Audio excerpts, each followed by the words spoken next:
Pemirsa, debat Cawapres 2024 bertema ekonomi kerakyatan dan digital, keuangan, investasi, pajak, perdagangan, pengelolaan APBN, APBD, infrastruktur dan perkotaan yang digelar pada Jumat lalu masih menyisakan banyak perbincangan. Dan pemirsa, untuk membahasnya lebih lanjut telah bergabung bersama kami Muhammad Nalar Al-Khair, ekonomi Sigmafi Indonesia. Selamat sore Pak Nalar. Sore Pak. Baik, ya. Apakah suara saya jelas Pak? Sangat jelas. Oke, Pak Nalar, menurut Anda kalau kita melihat dari debat Cawapres pada hari Jumat lalu begitu ya, apakah memang sudah bisa menjawab seluruh persoalan-persoalan yang ada terutama dengan terkait tema-tema yang ada Pak? Oke. Ya, debat Cawapres kali ini cukup menarik ya, difokuskan dengan isu ekonomi, tetapi mayoritas dari peserta Cawapres kita itu latar belakangnya bukan ekonomi ya. Jadi masyarakat bisa menilai bagaimana kesiapan dari pasangan yang ikut dalam pemilu kali ini. Tentunya kita berbicara soal Cawapres. Tetapi kalau menurut saya ya, ada sedikit kondisi yang nanggung sebenarnya.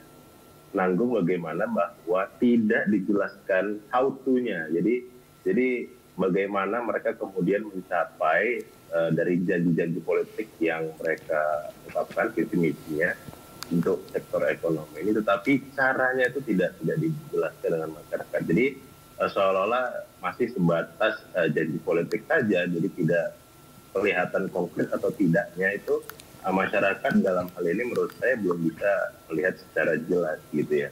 Walaupun memang beberapa pasangan, misalnya kita uruskan dari itu juga itu mengungkapkan permasalahan yang ada di masyarakat saat ini, dari kemiskinan, ketimpangan, dan kesempatan kerja yang sulit ya, di pengangguran di sana. Begitu juga dengan 02, dengan hilirisasi UMKM-nya, begitu pula dengan Pak Mahfud sendiri ya. Dan satu sisi ada hal yang cukup baik di sini, langkah-langkah strategi yang prioritas itu di akhir debat di closing statement Pak Mahfud itu menyatakan 21 program prioritas yang itu menyangkut ekonomi. Saya rasa itu ada sisi baiknya di sana. Jadi masyarakat bisa melihat secara jelas. Oke, Pak Nalar, kalau melihat dari visi misi dari ketiga Cawapres ya Pak, kalau kita melihat dari nomor urut 1 dari Caimin yang menyuarakan ini perubahan, kemudian dari Gibran yang mendorong UMKM dan juga pengusaha muda, sedangkan dari Mahfud sendiri tadi Anda juga sempat sampaikan menekankan terkait pemberantasan dari korupsi. Kalau Anda melihat dari visi misi yang disampaikan dari Cawapres ini, apakah memang ini benar-benar sudah konkret dan memang sudah berjalan dengan baik nantinya Pak ke depan? Ya, jadi yang perlu kita lihat ini bagaimana program-program yang mereka tawarkan ini jalan sebenarnya kan. Jadi yang itu sebenarnya untuk masyarakat dalam hal detailnya itu belum bisa dilihat. Gitu. Jadi masih semacam janji politik saja di situ.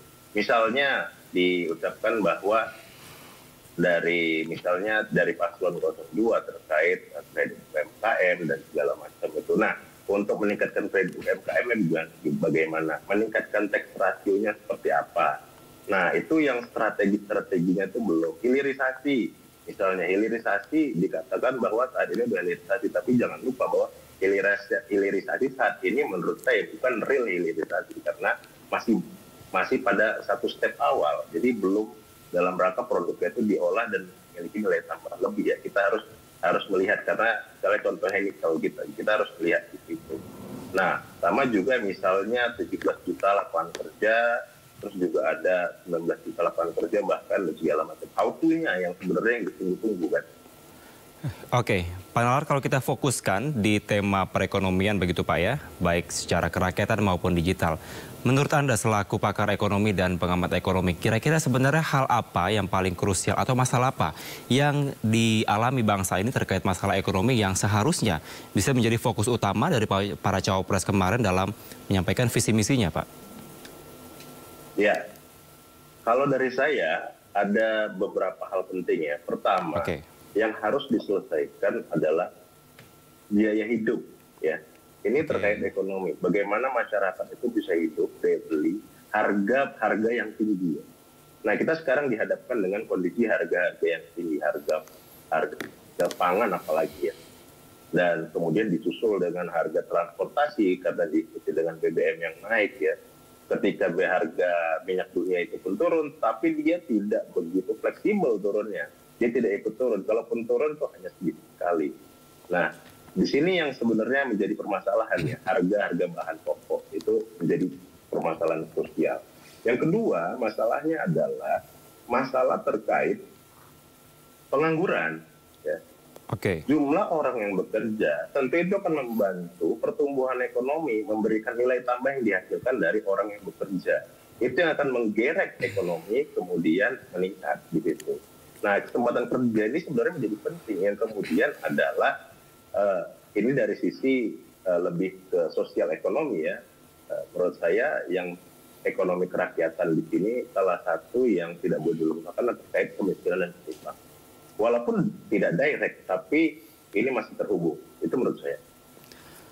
Oke, berarti terkait dengan biaya hidup dan juga tingkat pengangguran yang masih terbilang cukup tinggi.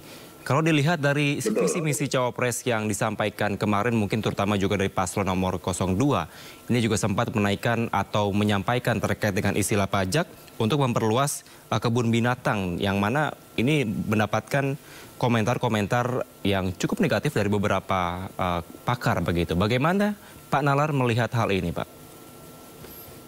Ya, sayangnya di sini ya, dari debat yang beberapa waktu lalu itu tidak ada rencana strategis ya yang konkret. Saya lihat bagaimana meningkatkan tax ratio ini ya.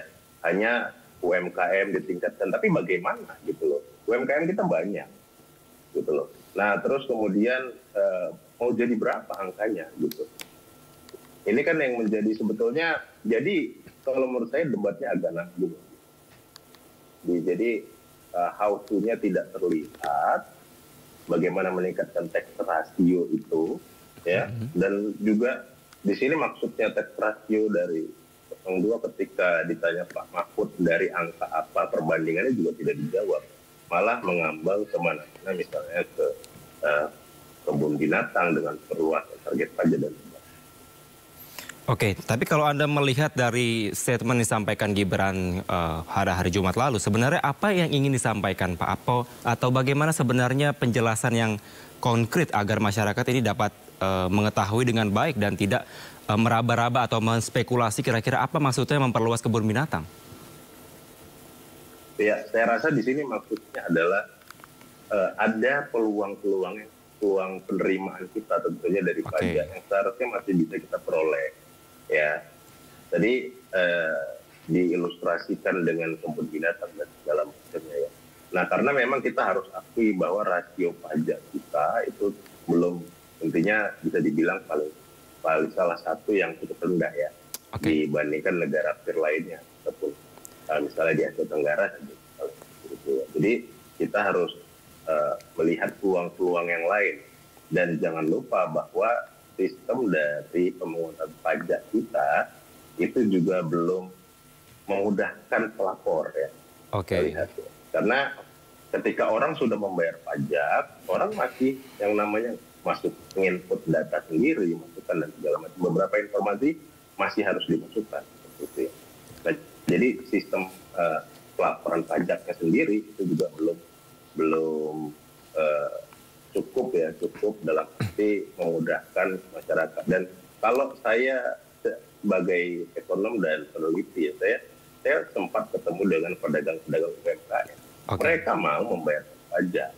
Nah, masalahnya bagaimana mereka untuk mendaftarkan, kemudian secara praktek mereka mau ikut turut bayar pajak, mau. Cuman mereka merasa untuk mekanisme teknisnya itu kok agak sulit dan merepotkan gitu. Nah, itu yang sebetulnya harus diberi informasi yang lebih, harus diberikan pengetahuan yang lebih kepada masyarakat dan langsung dipraktekkan. Selama ini ada sosialisasi, tapi hanya sebatas sosialisasi gitu.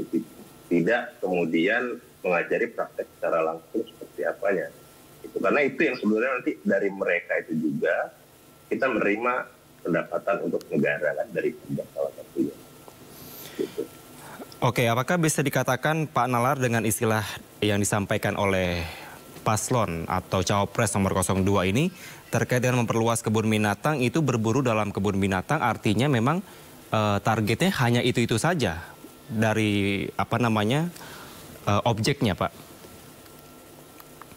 Oh tidak, kalau saya melihat lebih kalau kita mau melihat secara luas ya, secara lebih gamblang, saya rasa memperluas kebun binatang di sini bisa jadi ya, karena yang berbicara kan beliau bukan saya. Jadi kalau saya menafsirkannya bahwa melihat peluang-peluang yang harusnya masih bisa kita dapatkan, tetapi belum kita upayakan. Gitu. Tadi seperti yang saya contohkan tadi, ada misalnya UMKM yang sebenarnya gitu ya untuk mereka membayar pajak, tetapi mereka secara teknis tidak tahu. Karena gini, ketika UMKM itu masuk dalam satu tender atau di dalam satu proyek besar yang salah satunya melibatkan mereka, kan salah satu syaratnya adalah terkait pembayaran pajak.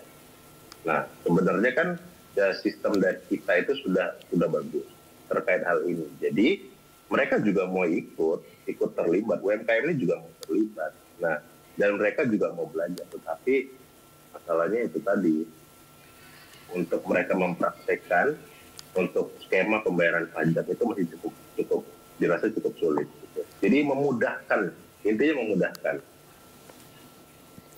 Oke, Pak Nalar, mungkin ini pertanyaan terakhir ya Pak ya. Kalau Anda melihat dari visi misi yang disampaikan oleh ketiga cawapres pada Jumat lalu, kira-kira yang mendekati atau memang bisa dikatakan ini memenuhi dari apa yang diinginkan publik, harapan yang diinginkan publik terkait dengan menjadi calon wakil presiden pada tahun 2024 nanti. Siapa Pak kira-kira?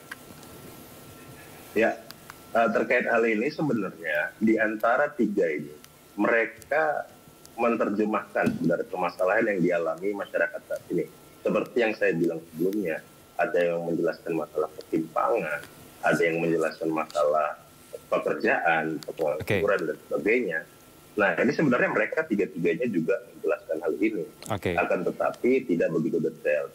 Nah, yang saya cukup mengesankan adalah yang pertama, ada beberapa program prioritas yang diungkapkan. Walaupun 01 menurut saya mengatakan, karena waktu itu diskusinya soal IKN ya, yang mana yang menjadi prioritas kata Caimin waktu itu. Tetapi ketika di closing statement, Pak Mahfud cukup menjelaskan ke masyarakat apa yang akan dilakukan sebagai prioritas utama.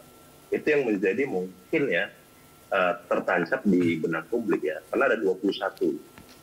Ya, kita bisa sama-sama ingat ada 21 program di sana, program prioritasnya.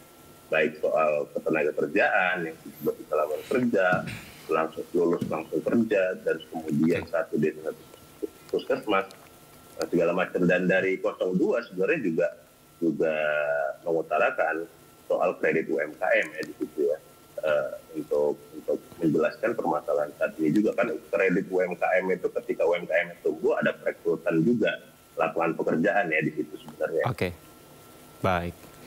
Baik. Ini berarti ketiganya telah menyampaikan dengan baik visi misinya, tapi kurang konkret saja kira-kira seperti itu Pak ya. Semoga nanti di debat berikutnya pada tanggal 7 Januari bisa diperlengkapi dan masyarakat bisa memilih atau menentukan dengan baik siapa kira-kira capres dan cawapres pilihan terbaik untuk masyarakat Indonesia. Terima kasih banyak Pak Nalar Al-Khair, ekonom dari Sigma Indonesia. Selamat sore. Terima kasih Pak. Selamat kembali melanjutkan aktivitas.